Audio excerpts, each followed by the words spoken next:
I've performed in the past. I've been in groups, reggae groups. And whenever I'm about to perform, something always goes wrong. Something always goes wrong. I don't know if I'm like attracting this into my world, but something always goes wrong. Yeah, the law of attraction, right? My throat, something's wrong with my throat. Giant zit on my forehead. What other things?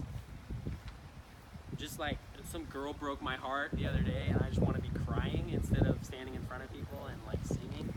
Well, today I woke up and I'm like straight up Quasimodo with this like huge sty in my eye. I can hardly open. I've got to wear my Harry Potter glasses that I haven't worn for like a year. But this is vulnerability. Like I'm standing in front of all you people. I don't even know your names. We just dance together. I look like Quasimodo right now. I would never have noticed. But that's the thing. I called it out, so now you do notice. So I made fun of myself. So now you can feel free to make fun of me. You don't have to wear kids today. I don't have. Oh, that's right. And if you've ever had the unfortunate opportunity of seeing me speak, which isn't often, I have a set way that I usually structure my talks. It usually starts with some sort of form of comedic self-deprecation. Check. Right? Check. So that you feel sorry for me, right? And now you're like on my side. You're like, dang, dude, this guy's up there. He looks like Quasimodo. You have to knock yourself like, down to get him to our he's not feeling. He must not be feeling super confident, and so you're gonna be on my side now. You're gonna be listening to me instead of like on your phones playing Angry Birds, right? Because you're like, So last Angry Birds. Whatever you play, Pokemon or whatever I don't know. I'm probably the least hip 28-year-old you will ever meet in your life. And then after the self-deprecation, I usually try to move on into something semi-uplifting. Try. Man, you guys are like not very awake. I'll be the judge of that. I'm telling you, you're gonna have to wake up here because we've got some. We're alive! We've got some vulnerability, right? If we're gonna break through these wounds, because this is the goal tonight. Who here has seen Lion King? Yeah. Right? You know that moment, like was Simba wounded? Was he was wearing his mask? Yeah, Hakuna Matata. It's a mask, right? It was a mask for him because it wasn't all good. And there weren't no worries. There were lots of worries, but he wore the mask. What was his moment where all this was stripped away? Remember who you are. You are my son, the one true king, right? His father appears to him in the sky. He strips it all away and he reminds him, Simba, this is who you are. Do that voice again. Was that good? Was it? Because that's like James Earl Jones. He has one of the most epic voices in the world. So I was uncomfortable, like trying to step into his shoes. Did you feel it? That's all I could see. Right?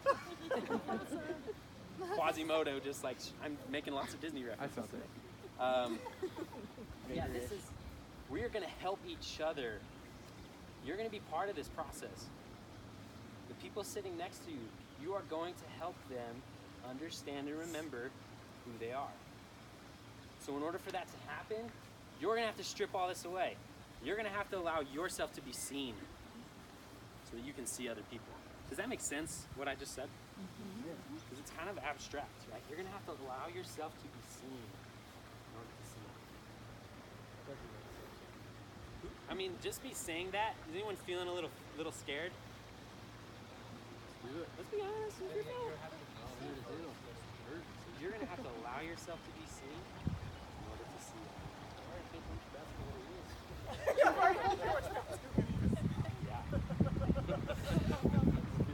So let me tell you just briefly about myself. So about a year ago, maybe a year and a half ago, I moved back to Utah in an effort to save my marriage. My wife wanted to go back to school, and she had prepared to go back to school while we were living in Nebraska without me knowing. One day she came to me and said, Logan, I got accepted into BYU. I'm moving to Utah with or without you.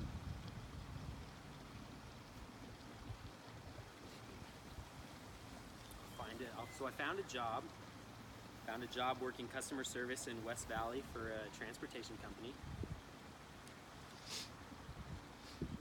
And I was just contemplating whether or not I wanted to swear, but I'm not going to. It was the worst blank job I have ever had in my life. This transportation company was failing, always. Their stuff was constantly late.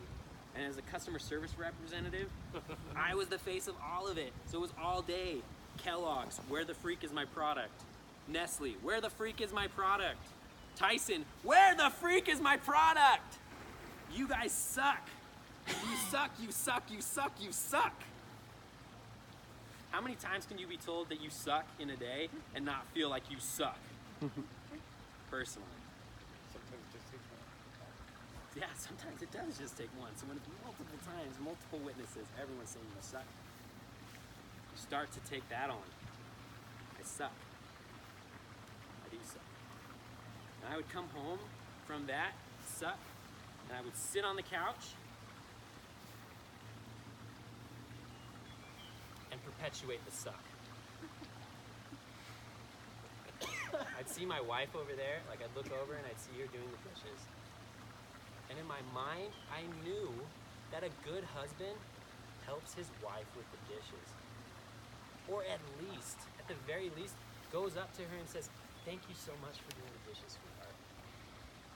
I knew that in that moment, but I couldn't. I could not bring myself to do it. And then I'd look on the floor and I'd see my 2-year-old son playing with his blocks. And I think to myself, a good father plays with his son when he comes home from work. I haven't seen him all day. I left before he woke up. I only see him about 2 hours a day before he goes to sleep. A good father plays with his son. I couldn't do it. And I just sat there. Day after day after day. Suck perpetuating, suck perpetuating, suck. I'd look forward to the weekend because that was what I felt like was my only break.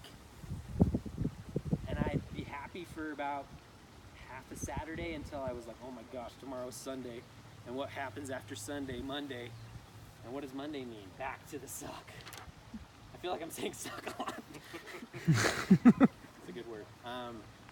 Pattern over and over and over. One day, a good friend of mine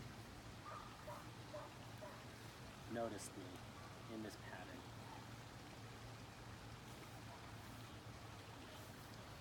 And recognized that's not the Logan I remember. That's not the Logan I've seen. Something's wrong here. And he offered me some help.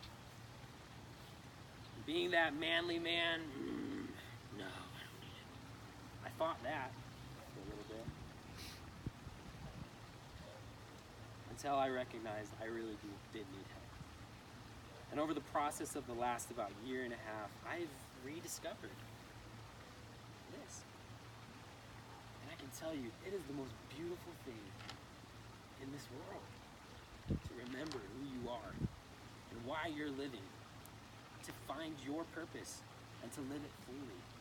It is the greatest thing ever. I would trade mountains of money, everything, every worldly possession this world has to offer, I would trade it all for that lesson that I've learned over the last year and a half.